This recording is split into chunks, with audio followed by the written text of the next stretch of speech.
महांगा पोड़ामराई पंचायत समिति सभ्या सोनाली प्रियदर्शिनी राउत को विलंबित राति घरे पशि आक्रमण घटना एतला देवार 4 दिन पर अभियुक्त को पुलिस गिरफ कर प्रतिवाद में भद्रेश्वर थाना आगे धारणा देते समिति सभ्या सोनाली प्रियदर्शिनी राउत सहित उपस्थित थे स्वामी बाईधर राउत ब्लॉक उपाध्यक्ष समस्त समिति सभ्य सरपंच और जिला परिषद सभ्य। तेबे आक्रमण में महांगा विधायक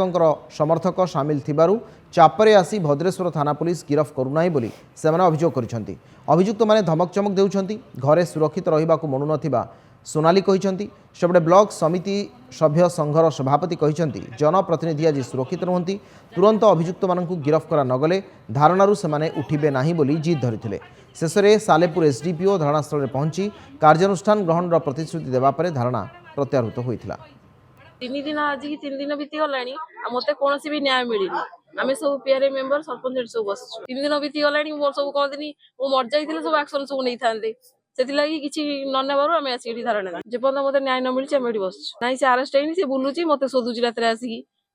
एसडीपीओ जो जाइथिले सारा जी 11:30 बेले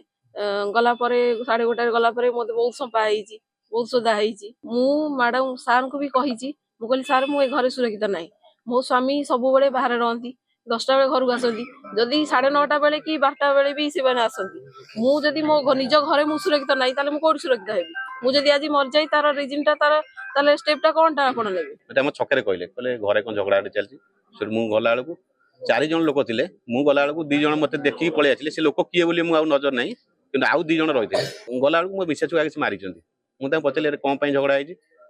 ना तुम से जाइल कोटी आम जो स्टाच्यू भंगा होता है किसी लेडीज जाते से नबार आक्रोश रखी तुम सुभद्रा पैसा काटिदेबू से जेहेतु आम मिसेज डाकी नहीं से आसी कम्प्लेन कले ना कौन तुम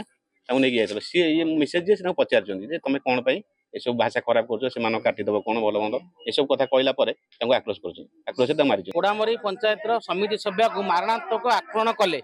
से लहुलुहाण कले स्वामी भी सेठी नथिला तापरे स्वामी की भी आसला 10टा 11टा रात ताकू भी माड़ मारे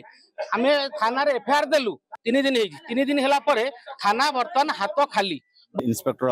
भद्रेश्वर थाना से निजे केस तदंत भार नहीं तदंत कर केस को मुझे निजे सुपरभाइज केस को आम बहुत शीघ्र केस तदंत प्राय सरिबा उपरे हेलानी बहुत शीघ्र केस तदंत आम सारुचु जी भी ए दोषी थे विरुद्ध जहाँ आईनगत कार्यानुष्ठान अच्छी निया।